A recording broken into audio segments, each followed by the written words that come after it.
Executive Director of the International Institute for Strategic Studies, U.S. It is my pleasure this afternoon to introduce Andrew Shapiro, the U.S. Assistant Secretary of State for Political Military Affairs. He's our speaker today in the IISS-US Policymaker Series. A little background on Andrew. Prior to his appointment in June 2009 as Assistant Secretary of State, he served as Senior Advisor to Secretary of State Clinton, and from 2001 to 2009, he was Senator Clinton's Senior Defense and Foreign Policy Advisor. His educational background includes a BA cum laude with honors distinction in diplomatic history from the University of Pennsylvania and a joint law master's degree from Columbia University, where he was a Harlan Stone Scholar.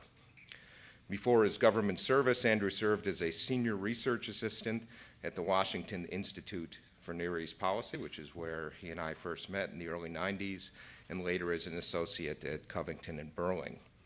He is a member of the Council on Foreign Relations and, as I'm proud to say, the International Institute for Strategic Studies. So I'm delighted, again, to welcome Assistant Secretary of State Andrew Shapiro, who will speak now on the U.S. approach to countering piracy. Welcome.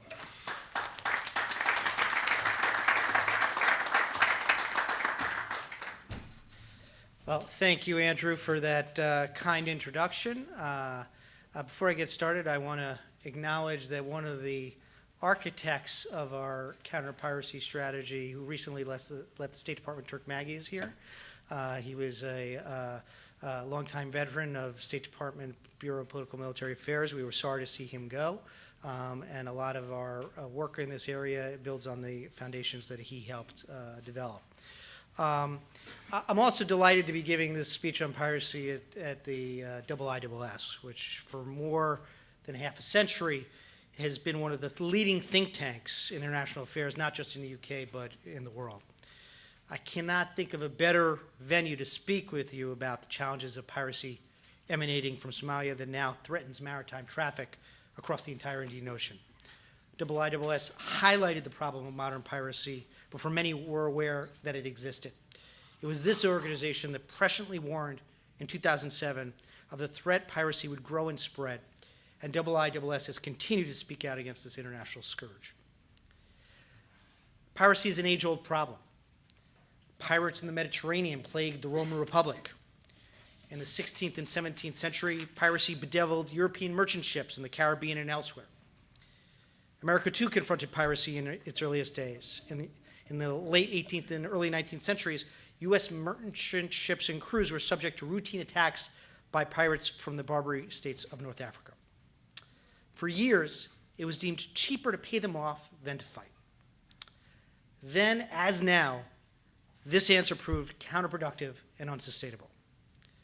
The United States intensified its military and diplomatic efforts, eventually ending the tribute payments to Barbary pirates in 1815. The problem of how to deal with rogue individuals determined to exploit the security weaknesses in commercial maritime trade is not a new problem. Yet the modern-day implications of piracy are now global in scope. In today's globalized age, the problem of piracy is one that affects not just individual countries or shipping companies, but potentially the entire global economy. We live in an area of complex and integrated global supply chains where people in countries around the world depend on safe and reliable shipping lanes for their food, their energy, their medicine, and basic consumer goods. By threatening one of the world's busiest shipping lanes, piracy off the Horn of Africa threatens not just specific ships, but has broader strategic implications. The problem is both significant and urgent. Despite 2 years of international political and naval coordination, the problem is getting worse. Last year, 2010, witnessed the highest number of successful pirate attacks and hostages taken on record. And thus far, 2011 is on track to be even higher. Close to 600 mariners from around the world are being held hostage in the region, some for as long as 6 months. Tragically, 4 Americans were brutally murdered by Somali pirates just last month. The attacks are more ruthless, more violent, and wider ranging. Hostages have been tortured and used as human shields, and blowtorches have been used to open safe haven areas on ships in order to seize crews and hold them for ransom. Pirates currently hold about 30 ships, most for ransom. As international action has been taken to address the challenge, the pirates have responded. The way pirates operate has become more sophisticated. In recent months, the use of motherships, which are themselves often pirated with ships with hostage crews, has extended the pirates' reach far beyond the Somali basin. Motherships launch and resupply groups of pirates who use smaller, faster boats for attacks. They can carry dozens of pirates and tow many skiffs for multiple simultaneous attacks. This has made pirates more difficult to interdict and more effective at operating in seasonal monsoons that previously restricted their activities. Somali pirates now operate in a total sea space of approximately 2.5 million square nautical miles, an increase from approximately 1 million square nautical miles 2 years ago. This increase makes it difficult for naval or law enforcement ships and other assets to reach the scene of a pirate attack quickly enough to disrupt an ongoing attack.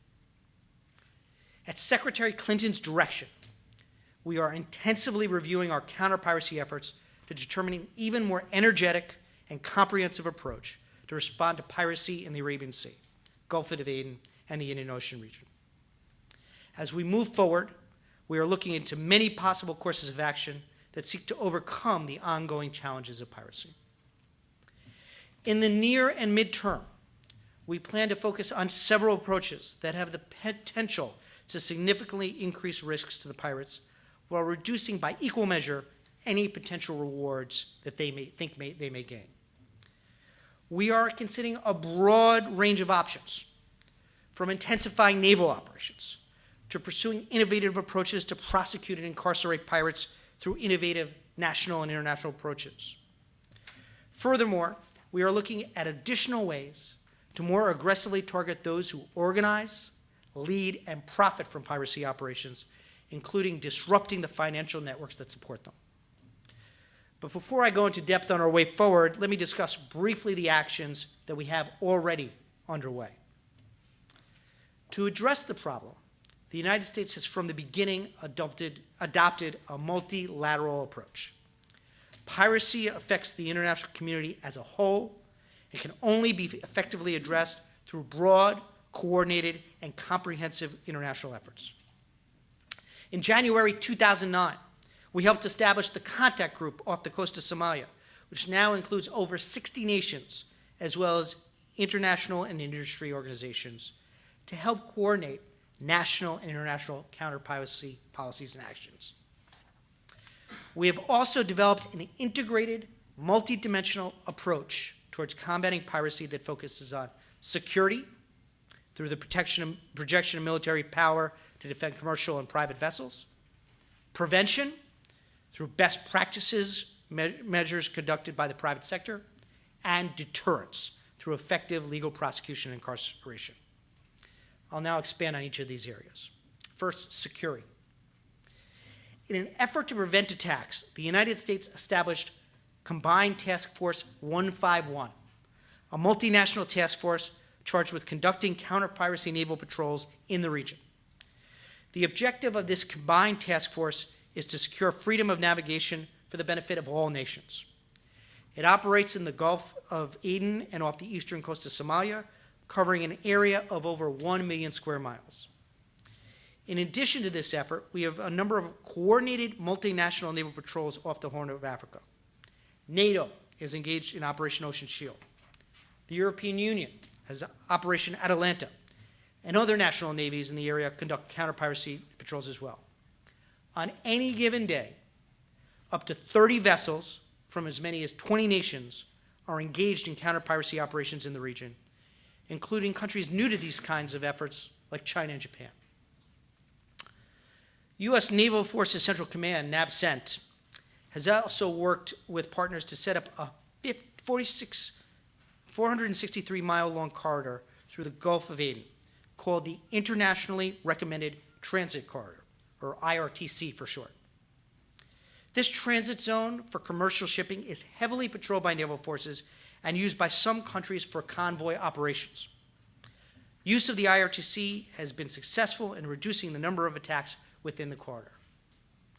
But it has also had the unfortunate side effect of pushing pirate activities elsewhere outside of the corridor.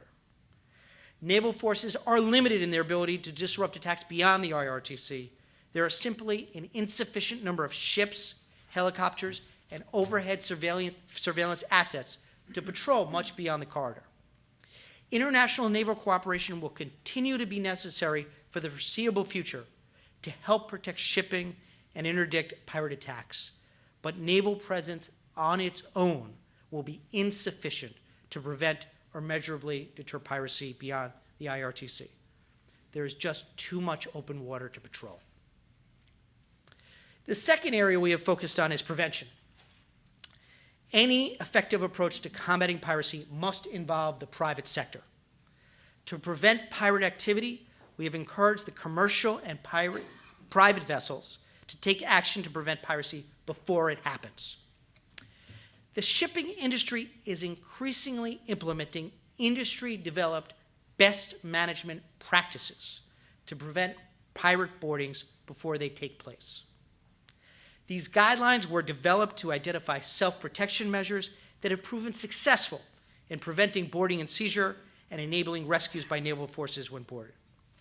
They include practical measures such as proceeding at full speed through high-risk areas, placing additional lookouts on watches, using closed-circuit television to monitor vulnerable areas, employing physical barriers such as razor wire, reporting positions to military authorities, and mustering the crew inside safe haven areas of the vessel.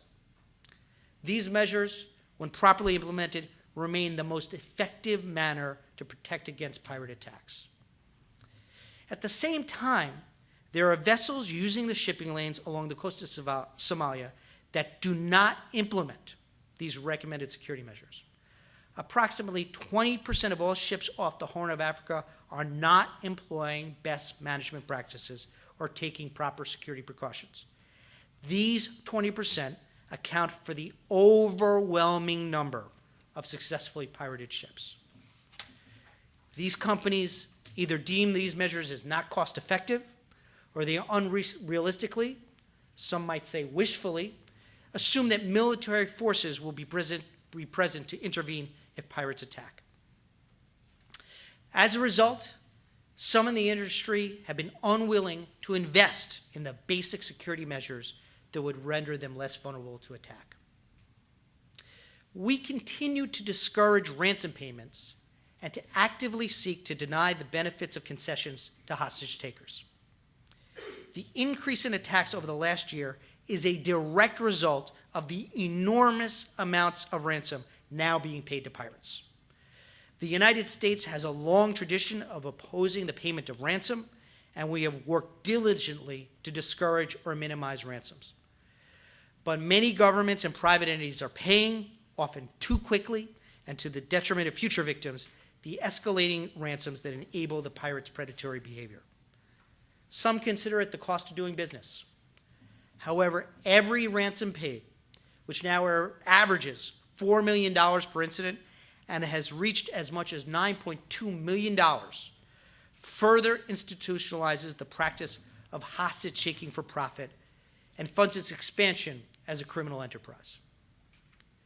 Since January 2010, Somali pirates received approximately $75 to $85 million in the form of ransom payments. Of course, companies want to get their crews, ships, and cargoes back, but we have to find a way to break this cycle of increasing the pirate success and to shut down this ballooning criminal enterprise that makes piracy an increasingly lucrative profession, especially for the impoverished Horn of Africa. Third, to deter piracy, effective legal prosecution is vital. We are urging all states to share the burden of prosecuting suspected pirates in their national courts and incarcerating those convicted. When attacks do occur, the international community needs effective and appropriate ways of dealing with captured pirates. Under international law, piracy is a crime of universal jurisdiction. This means that all states are authorized under international law to prosecute cases of piracy, whether or not that state has a direct link to the event. We applaud the approximately 18 countries that have pursued the prosecution of almost 950 pirates in their national courts. However, despite this figure, a significant number of suspected pirates encountered by naval forces are still being released without being prosecuted, sometimes for lack of evidence. We have not seen evidence that the prosecutions to date have had a deterrent effect, probably not least because pirates are reaping enormous returns with relatively little risk. In addition, many of the countries affected by piracy, flag states, states from where many crew members hail, and many of our European partners have proven to lack either the capacity or the political will to prosecute cases in their national courts. Furthermore, states in the region that have accepted suspects for prosecution to date have been reluctant to take more, citing limits to their judicial and prison capacities and insufficient financial support from the international community. As a result, too many suspected pirates we encounter at sea are simply released without any meaningful punishment or prosecution, and often simply keep doing what they were doing. This is the unacceptable catch and release situation that has been widely criticized and for which we must find a solution. This multidimensional approach, focusing on security by expanding naval activities, emphasizing prevention through encouraging best practices measures by the private sector, and providing a deterrent through legal prosecution, provides a solid framework for our counter-piracy efforts. Unfortunately, further action is needed. As pirates have adapted their tactics to evade naval counter-piracy operations and shippers' reliance on best management practices, we must respond in kind by re-energizing and refocusing our counter-piracy approach. We are dealing with smart, hardened criminals who adapt to changing situations. We need to adapt to and counter their actions while moving forward with the sense of urgency the situation demands.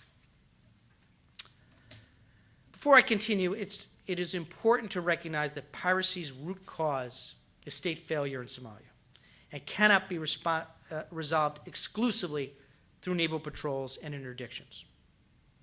The reality is that there will be no end to piracy at sea until there is both political reconciliation and economic recovery on the ground in Somalia, and a local government capable of and willing to enforce law and order on land and offshore. Achieving stability and governance in Somalia represents the only sustainable long-term solution to piracy. We are currently pursuing a diplomatic dual-track approach in Somalia to support the most important lines of action for countering piracy: building governance, security, and economic livelihoods on land in Somalia. On track one, we continue to support the transitional federal government and the Djibouti peace process, as well as the African Union mission in Somalia. On track two, we are expanding engagement with local and regional administrations, civil society groups, and Somali clan leaders outside the Djibouti peace process who seek stability in Somalia and oppose extremism, including those in Somaliland, Puntland, and parts of south-central Somalia. In coordination with international partners, we will evaluate the utility of increased partnerships with regional governments of Somaliland and Puntland, as well as with local and regional administrative units throughout south-central Somalia who are opposed to and are willing to address piracy and governance concerns. Achieving the necessary governance improvement throughout Somalia will not happen overnight, but this cannot deter us from supporting every improvement we can for the sake of greater stability in Somalia and, in the process, combating piracy. Acknowledging the challenge of the situation ashore does not preclude progress at sea. We can make advances in combating piracy, irrespective of the situation in Somalia. But we must understand that this is a problem without a simple solution. There exists no silver bullet to solve modern piracy. Instead, there are a number of measures that can be taken to manage the problem and reduce its impact. In the near and midterm, we can focus on several approaches that have the potential to significantly increase risks to the pirates while at the same time reduce their potential rewards. We're considering a broad range of options. These center on four key areas: pursuing additional mechanisms to prosecute and incarcerate pirates, aggressively targeting those who organize, lead, and profit from piracy operations, exploring expanded military options that will not place undue risks or burdens on our armed forces, and intensifying efforts to encourage the shipping industry to employ best management practices. First, on enhancing the prosecution and incarceration of pirates. One of our major efforts to counter piracy has been to find creative ways to increase the ability and willingness of other states to undertake what should be a national responsibility to hold criminals accountable for attacks on national interests. The United States has actively prosecuted pirates involved in attacks on U.S. vessels where there has been sufficient evidence to support the case. To date, that totals 26 persons involved in several attacks. The April 2009 attack on the Maersk Alabama, attacks in April of last year on the USS Nicholas and the USS Ashland, and most recently, the attack in February that resulted in the killing of the 4 Americans on the Quest. 14 men, 13 from Somalia and 1 from Yemen, have been indicted on federal criminal charges for their suspected involvement in this heinous incident. The Somali pirate convicted in the Maersk Alabama attack received a sentence of 33 years and 9 months, and the pirates involved in the Nicholas attack have received life sentences plus 80 years. These successful prosecutions, like the over 900 other national prosecutions taking place around the world, prove that pirates can be successfully prosecuted in any state with the basic judicial capacity and political will to do so. Despite these successes, we need to acknowledge the reality that many states, to varying degrees, have not demonstrated sustained political will to criminalize piracy under their domestic law and use such laws to prosecute those who attack their interests and incarcerate the convicted. The world's largest flag registries, so-called flags of convenience, have proven either incapable or unwilling to take responsibility. And given the limited venues of prosecution, states have been reluctant to pursue prosecutions of apparent or incomplete acts of piracy, limiting our ability to prosecute suspects not caught in the middle of an attack. It is true that suspected pirates have been successfully prosecuted in ordinary courts throughout history.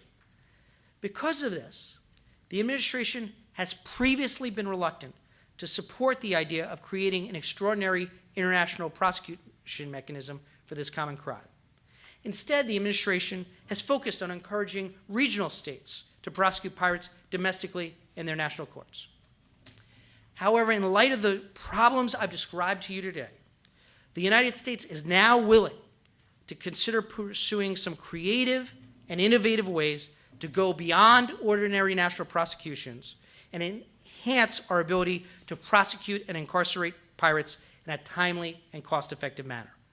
We are working actively with our partners in the international community to help set the conditions for expanded options in the region. In fact, we recently put forward a joint proposal with the United Kingdom suggesting concrete steps to address some of the key challenges we continue to face. One of the most important things we must do is expand incarceration capacity in the region, as lack of prison capacity is perhaps the most common reason states are reluctant to accept pirates for prosecution. We are already seeing some progress in this area. Just this week, a new maximum security prison opened in northern Somalia to hold convicted pirates. We also support the efforts underway to develop a framework to accommodate the transfer of convicted pirates to Somalia to serve their sentences in their home country. In addition, we have suggested consideration of a specialized piracy court or chamber to be established in one or more regional states. The international community is currently considering this idea, along with similar models that will combine international and domestic elements. These ideas are under discussion both in the UN Security Council and in the contact group. It is also critical to continue to support and enhance the prosecution-related programs in the region that are already underway. And we continue to believe one of the most vital aspects remains Somalia's long-term ability to construct its own active and independent judicial system. The second area we are considering is how to more effectively target financial flows from piracy, possibly by similar to the ones we use to target terrorists. Somali piracy is an organized criminal enterprise, like a mafia or racketeering criminal organization. A key element of our overall counter-piracy approach is the disruption of piracy-related financial flows.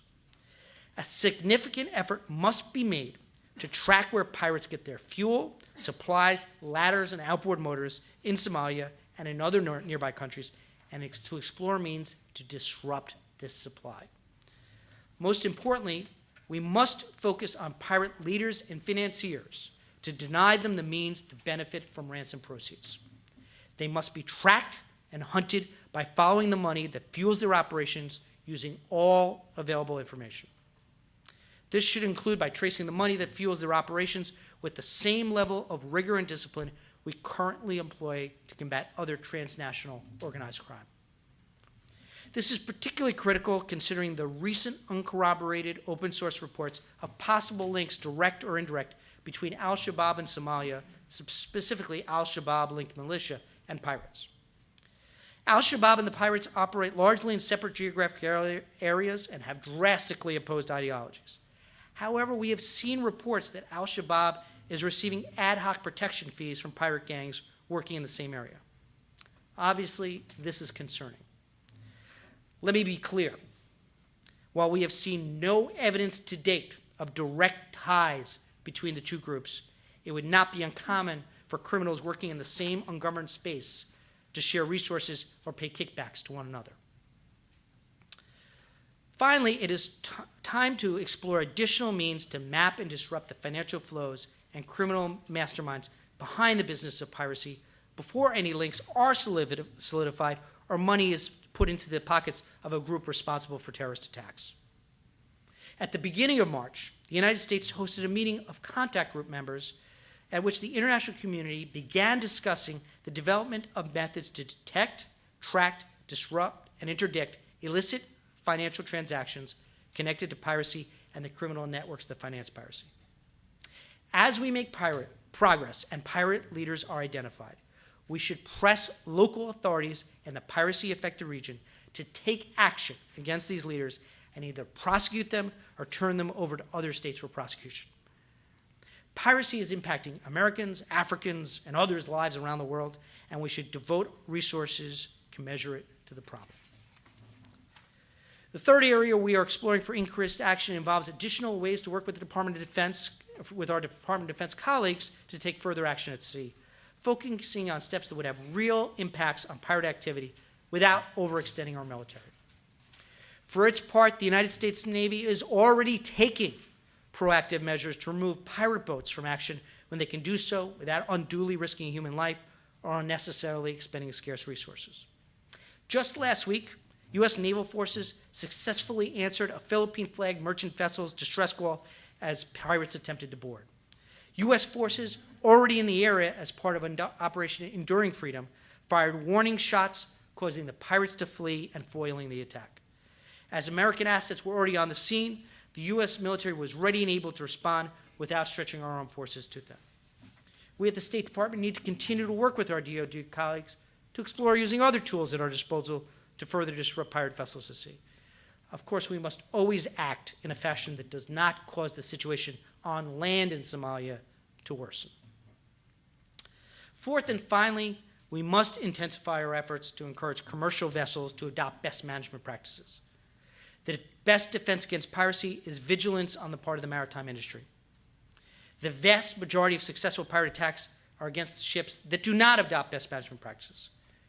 The U.S. government requires U.S.-flagged vessels sailing in designated high-risk waters to take additional security measures, including having extra lookouts, having extra communications equipment, and being prepared at all times to evade or resist pirate boarding.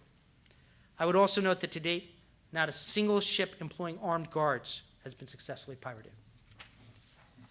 Combating piracy is not just the job of governments. It requires joint action from both the international community and the private sector. If all commercial fleets worldwide were to implement the measures as appropriate, we would be in a much better position to reduce the rate of successful pirate attacks. Our partners in the maritime industry must continue to step up and take further action to do their part. In the cat and mouse game of modern-day piracy, we must always look for new methods and new approaches to improve our efforts. After all, this is exactly what the pirates are doing.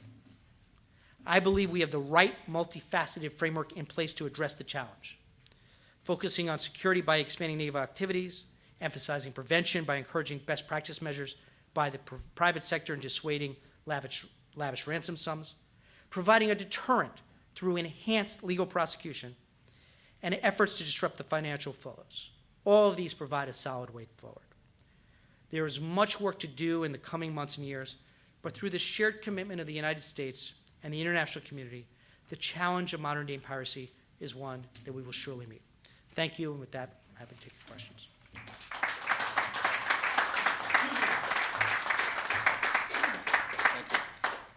Thank you. We have some time for questions. If you raise your hand, I'll identify you and we'll get a microphone. I'm going to take the liberty as chair of the first question.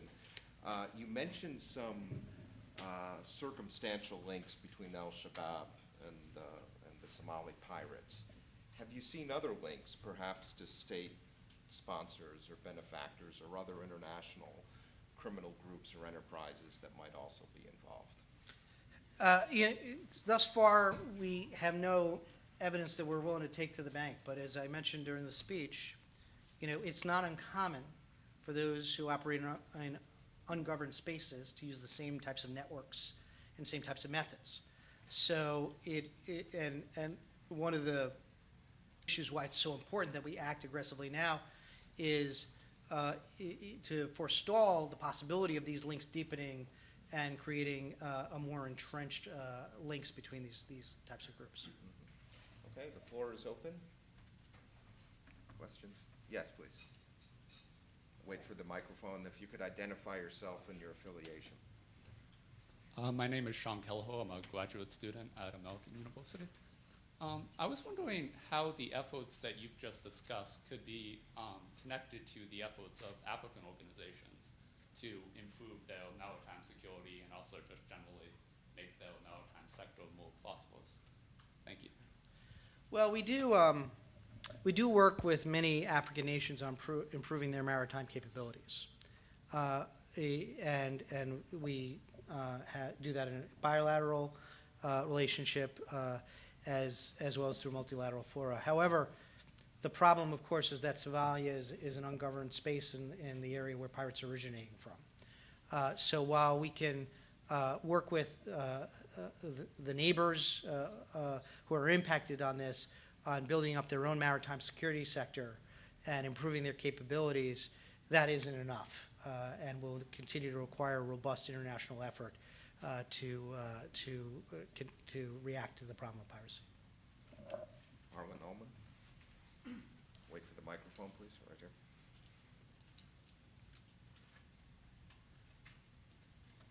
Long way. It's coming around the long way here. Probably captured my pirate. Thank you. I'm Harlan Allman. Thanks very much, Andrew, for your comments. An idea that has been percolating through Lloyd's, through the insurance companies, is why not have them mandate use of armed guards, which, as you point out, have been successful. Second, new technologies, for example, very persistent sprays that have pepper and other kinds of things that can go out for thousands of square yards. And thirdly, the equivalent of flight indicators so that people know where ships are at any given time. It seems to me that perhaps through the insurance companies, who would then reduce their fees, you can probably get some real actions that might be beneficial in stopping this at the source or at the end of the spear. No, and those are, all very good suggestions. Indeed, we've been talking about how do we work with the private sector to incentivize these best practices, including the insurance companies. There are certain legal issues that need to be worked out regarding liability and responsibility that I think could be worked out if there was the will to do so. And we certainly, through our efforts, want to encourage all those who are involved in the shipping business to create the financial incentives so that the ships do adopt best practices, and we see less ships sailing without following the best practices, which are the ships that are most vulnerable. So I think they're all good suggestions that we will be talking with industry about. If I could pull on, we did that with airplanes. We mandated that there are going to be some armed guards and that the doors to the pilot's cabin have been armored. Why can't you have the equivalent legislation that mandates this? Well, I think that legislation for us would only impact the U.S. shippers, which already follow the Coast Guard rules, which are quite robust. And indeed, since the pirating of the Maersk Alabama, we have not had a successful ship being pirated, even though since then the Maersk Alabama they've tried to attack it 2 more times. And each time, because they had security teams on board, they were able to fend off the pirates. So it's not our legislation that needs improving, or our regulatory authorities. Surprisingly, some countries actually ban the use of armed security teams on their ships, and so we've heard reports that some shippers are changing their flags to other countries because they want to have that option. And so we are encouraging our international partners to look for ways to incentivize the very types of activities that you've discussed. Very good. Eric Schmidt. Eric Schmidt with the New York Times. Does the administration support any kind of creation of a land-based force to go after the pirates where they live? And to what extent is there a discussion among the U.S. and perhaps some of the members of the contact group of creating such a force, whether it be backed by governments or private companies? Yeah, the United States has not endorsed the creation of a land-based force to go after the pirates. From our perspective, it's very important that whatever actions we take don't make the situation on land in Somalia worse, and do not impede the type of political progress that we need in order to eventually tackle the problem of piracy. So thus far, we have not endorsed any land-based force to specifically target the pirates. We have worked with, security forces in Somalia to try and create better law and order, and as part of that, creating better law and order, you would have the benefit of that would be that you would have reduced safe havens for pirates. But we have not talked about hiring, private companies to engage in this type of activity. But again, as we build capacity on the ground in the security forces to be able to create law and order, that will inevitably lead to reduced open space for pirates to operate in. Question right here. Thanks. Roy Gutman of McClatchy. I wonder if anything might be done in the political sphere. You have 2 would-be states that are being proclaimed in Somalia. You have one part of Somalia that is run by the what's it called, the TFG, and it's a failure. I mean, the hope of them introducing law and order, it seems to me, is something somewhat utopian. Why not try to work with those 2 would-be states, maybe even recognize them, and as a condition for recognition, have them do what states are supposed to do, which is crack down on criminality in their immediate vicinity? Well, as I mentioned, we do have a dual-track strategy, which includes working with the TFG, but also with others. So we are engaging with others. We are not talking about, but we do want there to be the hope is to eventually have successful political progress in Somalia and a government that's able to maintain control over its coasts. But in the meantime, we are engaging with both the TFG and as part of the dual-track strategy with others as well. Do the others include Puntland and Somaliland? Where appropriate. Yes. Okay. First of all, thank you for a very interesting presentation. My name is Henrik Madsen, a maritime advisor with the Danish Embassy. You mentioned new and improved efforts in your cooperation with DoD, that the U.S. Navy could take without overstretching its efforts. Would it be possible to elaborate a little bit more on these Well, efforts? I, of course, given that the Department of Defense is currently engaged in activities in Iraq, Afghanistan, and now Libya, certainly don't want to, from this podium, give them a brand new mission. But I would say that as we saw last week, there were assets that were at sea for a different mission, for Operation Enduring Freedom, but were able to be deployed when a piracy distress call came up. And so I think we need to look at those types of activities where we already have existing assets in the region, but which could be help in times of distress or when pirates are identified. And that's something that, obviously DoD has the lead on this, and as a State Department representative, far be it from me to speak on their behalf, but I think that they agree that that they have been successful in the past in disrupting pirates, and we need to look at ways in which we can improve those efforts. Yes. It's coming. Hi, Lauren Plock with the Congressional Research Service. I've got two questions for you. The first, given the lack of a U.S. diplomatic presence in Somalia, I'm curious as to how we're going about this engagement on the dual track, particularly with the government of Puntland on counter-piracy. And second, on the issue of prosecutions here in the United States, back in December we had a federal judge throw out the case, the charge of piracy against 5 pirates. Does this suggest that we have some problems within our own laws regarding the definition of piracy? On the second, I would have to, even though I'm a recovering lawyer, I will have to defer to the Justice Department, who thinks that decision was wrongly decided. And they can go through the legal analysis by which they believe that decision was wrongly decided. On the first, obviously, we, my Africa Bureau colleagues have a variety of mechanisms to engage in contacts with the governments of Somaliland and Puntland where appropriate. It doesn't necessarily require an embassy in order to, be able to have conversations with people on the ground there. So. Yes, sir. My name is Arild Wegden from the Norwegian Embassy. Again, thanks for a very interesting presentation. You correctly pointed out that one key factor in the recent deterioration which we have seen is the extended use of motherships, including super tankers, and which has enabled the pirates to operate practically all over the Indian Ocean. Do you see any sort of magic formula in breaking that vicious circle? And I emphasize without endangering the lives of the seafarers which are kept hostages on board those motherships?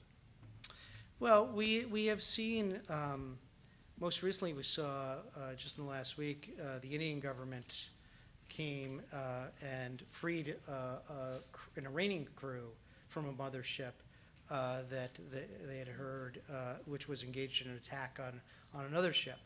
And so it can be done. And the question is, each situation has to be treated, uniquely, and consider the potential risks involved in any operation. But I think that there is a desire to disrupt the use of mother ships and the use of pirate attacks, and that's when I referenced, talking with DoD, figuring out the right way to do that in a way that is sensitive to the potential hostages that are on board, but at the same time it prevents the mother ships from being used to broaden the radius of the pirates. Yes, sir. Thank you. E.J. Hogener with the International Crisis Group. I was wondering if you could explicate a little bit how you intend to press these local authorities if you don't really have diplomatic contacts with them, and when the amount of assistance that we are giving them is minuscule. Well, I mean, first of all, there are diplomatic contacts that take place even in the absence of an embassy, and there are diplomatic levers that we can use that these areas would like to have a good relationship with the United States. They would like to also like to have the ability to extend law and order for the benefit of their own people. So it's in their own interests, and we're trying to make the point that they will not be able to have a stable environment until they crack down on this problem. So it is, Somalia is challenging. There is no two ways about it. But at the same time, that doesn't mean that our hands are tied behind our back and that there are not levers that we can use in our discussions with these governments in the region.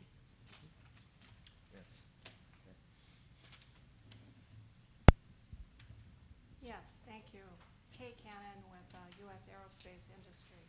My question is, with regards to piracy, my understanding of customary international law, imperfect as it can be, is that they do not have to be engaged in an active act of piracy to be interdicted and restrained. And my question on this global pestilence is that what about a 21st century new international convention on piracy or increased partnering with countries like you mentioned, the government of India that has naval power that it can put forward in the Indian Ocean to surveil and interdict these illegal pirates? On the first point, I mean, we believe that the legal authority currently exists, that there is not a need for a new convention in order to embed this in international law. And indeed, we think that it's more of a question of political will than it is one of lack of law. On the second, we are consulting very closely with other states that are impacted by piracy. I was just in India last month, and this was an issue that came up. It's something that they're greatly concerned about because as piracy comes closer and closer to their shores, it'll greatly impact their economy, their mariners. And they've taken, in the last few weeks, they've had a number of interdictions, and they're taking a fairly tough line against pirates because they know the very damaging impact of having pirates operating freely off their coast. Can I take two more? Sure. Yes.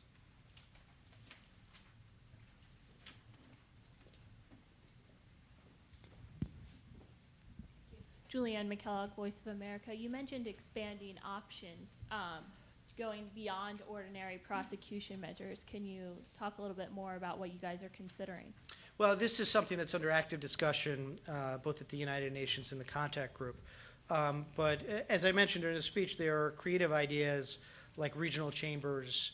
If we can get more prisons built in the area, which with prison transfer agreements, so that one of the biggest impediments to prosecution is people are worried that once they have these people, they won't want to go home. And under various countries' asylum laws, they may be have to be offered asylum, and so there's been a great reluctance to take on the burden of prosecution because it means it's expensive and there's no clear end in sight. So regional incarceration options would greatly facilitate, we think, the political will to prosecute. Last question I saw. Is there someone over here? No? Yes, sir.